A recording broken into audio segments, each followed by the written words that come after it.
Hello, and we're back ready for action. Hey, so let's go ahead and start chapter 11 of Zechariah, chapter 12. Hope everybody's doing well. I just want to preface, these do include symbolism, so let's be paying attention to our symbolism. If you're Bible readers or none at all, it is okay. Just rest and relax into the reading and, get as much information as you can. Because I'm doing my best not to over explain in these, right? This is just the ends of this, but if I do need to intervene, I will. Let's go ahead and read. This is here, the two shepherds, chapter 11. Starts off with this: open your doors, Lebanon, so that fire may devour your cedars. Wail, you juniper, for the cedar has fallen. The stately trees are ruined. Wail, oaks of Bashan, the dense forest has been cut down. Listen to the wail of the shepherds. Their rich pastures are destroyed. Listen to the roar of the lions. The lush thicket of the Jordan is ruined. This is what the Lord my God says: shepherd the flock marked for slaughter. Their buyers slaughter them and go unpunished. Those who sell them say, praise the Lord, I am rich. Their own shepherds do not spare them. For I will no longer have pity on the people of this land, declares the Lord. I will give everyone into the hands of their neighbors and their king. They will devastate the land, and I will not rescue anyone from their hands. So I shepherded the flock marked for slaughter, particularly the oppressed of the flock. Then I took two staffs and called one favor and the other union. I shepherded the flock. In 1 month I got rid of 3 shepherds. The flock detested me, and I grew weary of them, and said, I will not be your shepherd. Let the dying die, and the perishing perish. Let those who are left eat one another's flesh. Then I took my staff called favor and broke it, revoking the covenant I had made with all the nations. It was revoked on the covenant I had made with all the nations. It was revoked on that day, and so the oppressed of the flock who were watching me knew it was the word of the Lord. And I told them, if you think it best, give me my pay, but if not, keep it. So they paid me 30 pieces of silver. And the Lord said to me, throw it to the potter, the handsome price at which they valued me. So I took the 30 pieces of silver and threw them to the potter at the house of the Lord. Then I broke my second staff called union, breaking the family bond between Judah and Israel. Then the Lord said to me, take again the equipment of a foolish shepherd, for I am going to raise up a shepherd over the land who will not care for the lost, or seek the young, or heal the injured, or feed the healthy, but will eat the meat of the choice sheep, tearing it off their hooves. Woe to the worthless shepherd who deserts the flock. May the sword strike his arm and his right eye. May his arm be completely withered. May his right eye totally blinded. Okay? That is 11. Moving on to chapter 12. Jerusalem's enemies to be destroyed. It says here, a prophecy. The word of the Lord concerning Israel. The Lord who stretches out the heavens, who lays the foundation of the earth, and who forms the human spirit within a person declares, I am going to make Jerusalem a cup that sends all surrounding peoples reeling. I am going to make Jerusalem a cup that sends all surrounding peoples reeling. Judah will be besieged as well as Jerusalem. On that day, when all the nations of the earth are gathered against her, I will make Jerusalem an immovable rock for all the nations. All who try to move it will injure themselves. On that day I will strike every horse with panic and its riders with madness, declares the Lord. I will keep a watch over the eye of Judah, but I will blind all the horses of the nations. Then the clans of Judah will say in their hearts, the people of Jerusalem are strong because the Lord Almighty is their God. On that day I will make the clans of Judah like a fire pot in a wood pile, like a flaming torch among sheaves. They will consume all the surrounding peoples right and left, but Jerusalem will remain intact in her place. The Lord will save the dwellings of Judah first, so that the honor of the house of David, of Jerusalem's inhabitants, may not be greater than that of Judah.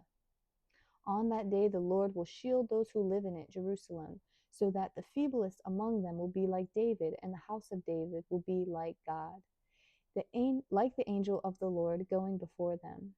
On that day I will set out to destroy all the nations that attack Jerusalem. Okay?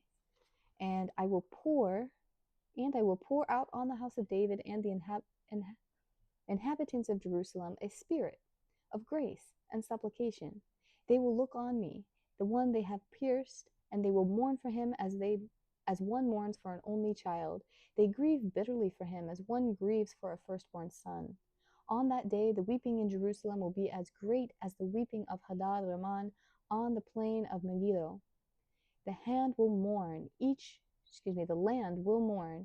each clan by itself, with their wives by themselves, the clan of the house of David and their wives, and the clan of the house of Nathan by their wives, the clan of the house of Levi and their wives, the clan of Shimei and their wives, and all the rest of the clans and their wives. 2. That was it for that. Okay? Good? Are we good? Like it's clear, right? It's clear. There's no like dream material here. So this is all, again, prophecy. This is all prophecy. The veil is pretty much non-existent at this point. Hopefully that's clear. Because I don't want to be the one to decode any of that, honestly. I can get what I need to get out of it myself, but this is for the people's, right? This is for the innocent ears. The message will reach who it needs to reach. God bless you guys. I love you. 7 minutes. 7, 6. Yes. So in this case, that we have finished. Ladies and gentlemen. We have finished part. Sorry. Let me just look because I can probably just combine these. This is a short video. Yes. Let's go ahead and combine. Okay. Battle Ready was the last video, part 5. Okay, so let's go ahead and combine. Let's go ahead and also do chapter 13 and 14. And this will be the last video for the book of Zechariah. Thank you guys for your patience. Wow. Thank you so much. Okay. Get some light in here. All right. Okay. Chapter 13, cleansing from sin. On that day, a fountain will be opened to the house of David and the inhabitants of Jerusalem to cleanse them from sin and impurity. On that day, I will banish the name of the idols from the land. They will be remembered no more, declares the Lord Almighty. I will remove both the prophets and the spirit of impurity from the land. And if anyone still prophesies, their father and mother to whom they were born will say to them, you must die because you have told lies in the Lord's name. Okay. And then their own parents will stab the one who prophesies. This is very aggressive. Okay. All right. On that day, every prophet will be ashamed of their prophetic vision. They will not put on a prophet's garment of hair in order to deceive. Each will say, I am not a prophet, I am a farmer. The land has been my livelihood since my youth. If someone asks, what are these wounds on your body? They will answer, the wounds I was given at the house of my friends. Wow. Awake, sword, against my shepherd, against the man who is close to me, declares the Lord Almighty. Strike the shepherd, and the sheep will be scattered. And I will turn my hand against the little ones in the whole land, declares the Lord. 2/3 will be struck down and perish, yet 1/3 will be left in it. This is the third I will put into the fire. I will refine them like silver and test them like gold. They will call on my name, and I will answer them. I will say, they are my people, and they will say, the Lord is our God. Okay. The day of the Lord is coming, Jerusalem. This is chapter 14. The day of the Lord is coming, Jerusalem, when your possessions will be plundered and divided up within your very walls. I will gather all the nations to Jerusalem to fight against it. The city will be captured and the houses ransacked, and the women raped. Half of the city will go into exile, but the rest of the people will not be taken from the city.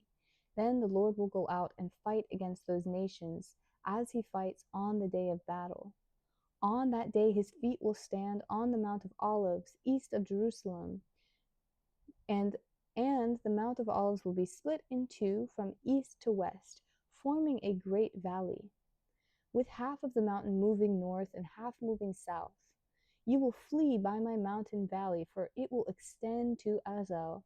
You will flee as you fled from the earthquake in the days of Uzziah, king of Judah. Then the Lord my God will come, and all the holy ones with him. On that day there will be neither sunlight nor cold, frosty darkness. It will be a unique day, a day known only to the Lord, with no distinction between day and night. When evening comes, there will be light. On that day, living water will flow out from Jerusalem, half of it east to the Dead Sea, and half of it west to the Mediterranean Sea in the summer and winter.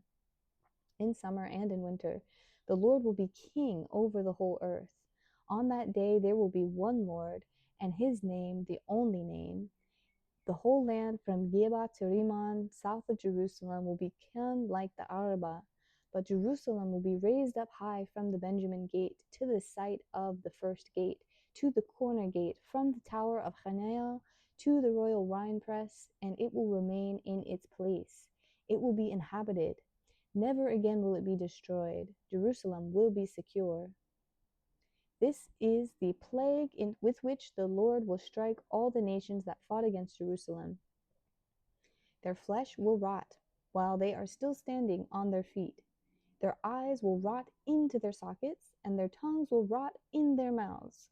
On that day, people will be stricken by the Lord with great panic. They will seize each other by the hand and attack one another. Judah too will fight at Jerusalem. The wealth of the surrounding nations will be collected, great quantities of gold and silver and clothing. A similar plague will strike the horses and mules and camels and donkeys and all the animals in those camps. Then the survivors from all the nations that have attacked Jerusalem will go up year after year to worship the King, the Lord Almighty, and to celebrate the festival of tabernacles. If any of the people of the earth do not go up to Jerusalem to worship the King, the Lord Almighty, they will have no rain. If the Egyptian people do not go up and take part, they will have no rain. The Lord will bring on them the plague he inflicts on the other nations that do not go up to celebrate the festival of tabernacles. This will be the punishment of Egypt and the punishment of the nations that do not go up to celebrate the festival of tabernacles. On that day to the holy Lord, on that day, holy to the Lord, will be inscribed on the bells of the horses and the cooking pots in the Lord's house. It will be like the sacred bowls in front of the altar. Every pot in Jerusalem and Judah will be holy to the Lord Almighty, and all who come to sacrifice will take some pots and cook in them. On that day, there will no longer be a Canaanite in the house of the Lord Almighty. And that is how Zechariah's book ends. All right.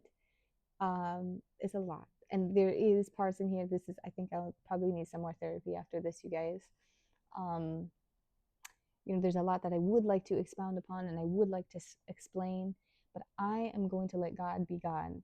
I really am going to let God be God. I'm going to let him explain this as much as he wants, because for me to break this down right now in my state, I can't do it. My goal was just to read it to you, and I hope you are accepting of that. Just me relaying the message, okay? Because you guys are smart. You guys know this at this point.